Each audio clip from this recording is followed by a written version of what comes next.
Morning बच्चों। आज हम लोग ये हमारा परिवेश कक्षा 4 में कितना सीखा भाग 2 के प्रश्नों के उत्तर देखेंगे इस वीडियो में।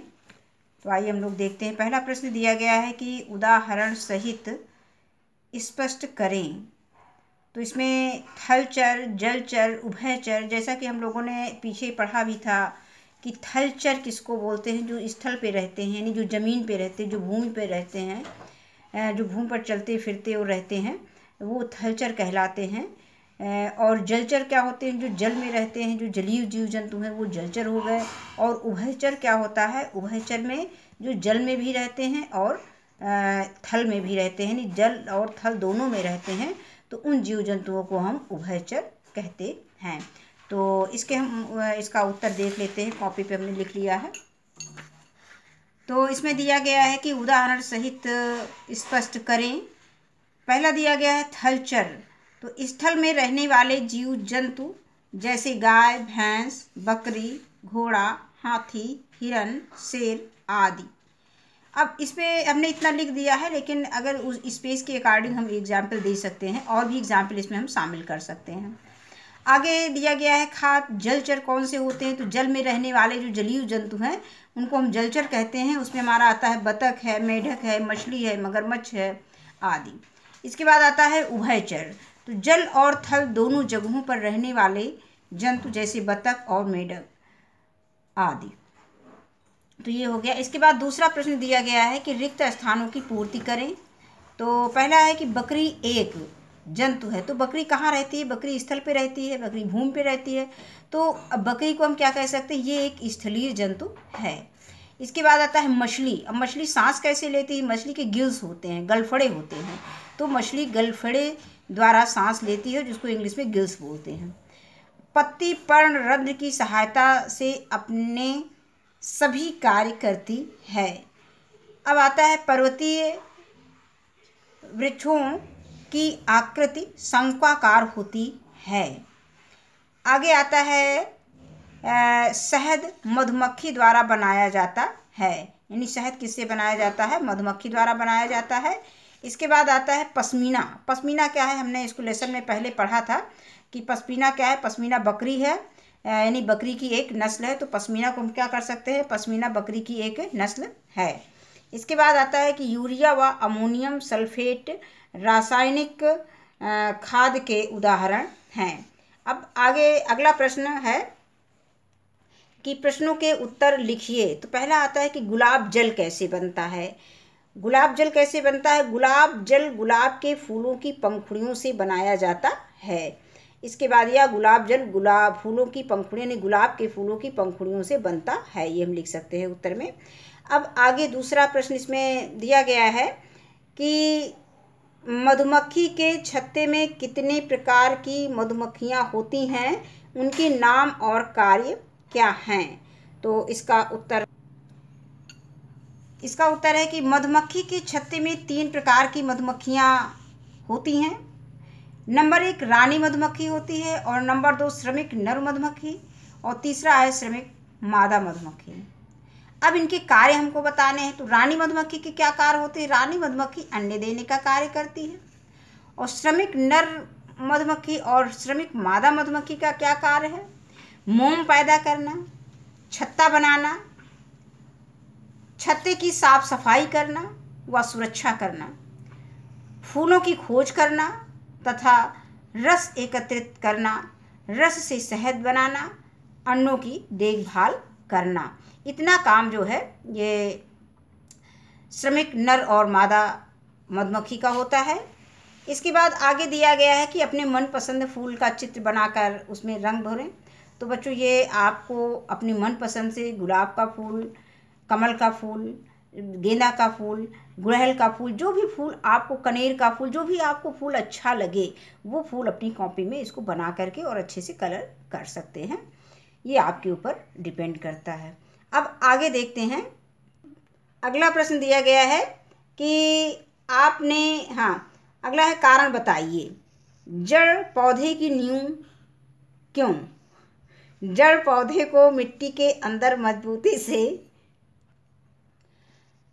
जड़ पौधों को मिट्टी के अंदर मजबूती से जमाए रखती है, इसलिए जड़ जो है पौधे की नींव कहलाती है। अब अगला प्रश्न दिया गया है कि पेड़ों को क्यों नहीं काटना चाहिए। तो इसका उत्तर है कि क्योंकि पेड़ों को इसलिए नहीं काटना चाहिए क्योंकि पेड़ों से हमें अनेक प्रकार की उपयोगी वस्तुएं जैसे फल, फूल, सब्जी, मसाले, अनाज, दालें, औषधि आदि प्राप्त होती हैं और पेड़ पौधे हमारे व अन्य जीवों के लिए भोजन देते हैं। पेड़ पौधे हमें छाया व सांस लेने के लिए शुद्ध हवा भी देते हैं। तो ये समझ में आ गया होगा कि इसीलिए हमें पेड़ पौधों को नहीं काटना चाहिए। अब आगे दिया गया है, अगला प्रश्न इसी में दिया गया है कि तालिका में लिखी सब्जियों के आगे लिखें कि उनका कौन सा भाग खाने में उपयोग करते हैं। तो इसमें सब्जी का नाम दिया गया है और खाने में उपयोग आने वाला भाग हमको लिखना है। तो टमाटर क्या है? टमाटर फल है, यानी इसका फल खाया जाता है। आलू तना है, इसमें तना जो खाने वाला भाग है वो तना है। पालक पत्ता है, यानी पत्ती है। मूली जड़ है और मटर बीज है। और इसके बाद आता है गाजर जड़ है। इसके बाद है अगला प्रश्न नंबर 7। उसमें संख्या प्रश्न के नहीं दिए गए हैं, उसमें स्टार बने हुए हैं और सर्किल छोटे छोटे बनाए गए हैं। तो अगला प्रश्न इसमें दिया गया प्रश्न संख्या 7, निम्नलिखित कथनों के सामने सत्य असत्य लिखिए। अब आलू एक भूमिगत तना है, क्या सत्य है या असत्य? तो ये कथन सत्य है, आलू भूमिगत तना है। आगे आता है कि पेड़ पौधों से फूल व औषधि आदि प्राप्त होती है, ये कथन भी सत्य है। पेड़ पौधों को जीवित रहने के लिए पानी की आवश्यकता नहीं होती है। क्या हम पेड़ पौधों को पानी नहीं देंगे तो क्या पेड़ पौधे हमारे जीवित रह सकते हैं? यानी बिना पानी के क्या पेड़ पौधे जीवित रह सकते हैं बच्चों? नहीं रह सकते हैं। तो ये कथन हमारा असत्य है। आगे आता है कि रात रानी, चमेली, गुलाब व मोगरा आदि फूलों से इत्र बनाया जाता है। तो ये बच्चों हम लोगों ने पाठ में पढ़ा था कि जो फूल से ही इत्र बनाए जाते हैं। तो ये सही है, ये कथन हमारा सही है, सत्य है। तो इसमें हम सत्य लिख देंगे। आगे आता है कि हाथी रेगिस्तान का जहाज कहलाता है। तो हाथी रेगिस्तान का जहाज कहलाता है कि ऊंट रेगिस्तान का जहाज कहलाता है? तो ऊंट को हम रेगिस्तान का जहाज कहते हैं। तो ये कथन असत्य है, यानी हाथी रेगिस्तान का जहाज नहीं है बल्कि ऊंट रेगिस्तान का जहाज कहलाता है। तो इसको हम असत्य कर देंगे।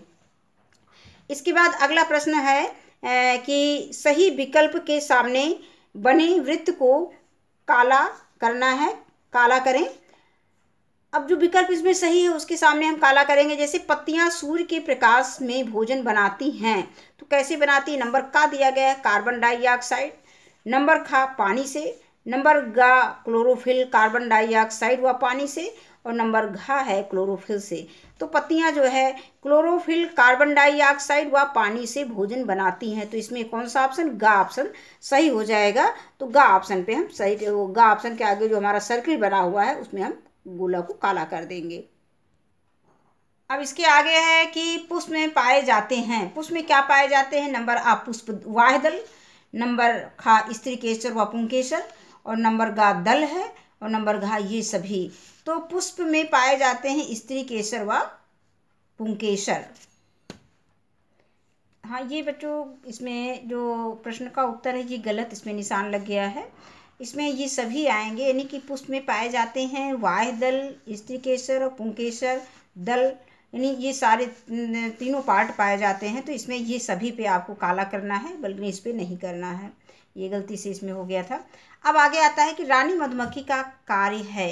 तो नंबर का है छत्ता बनाने का कार्य, नंबर खा है फूलों से रस एकत्र करना, और नंबर गा है एकत्र रस से शहद बनाना, और घा है अंडे देना। तो इसमें अंडे देना, यानी रानी मधुमक्खी का कार्य क्या होता है? अंडे देना। इसके आगे हम ये गोला, इसको जो सर्किल को काला कर देंगे। आज की वीडियो में बस इतना ही। धन्यवाद।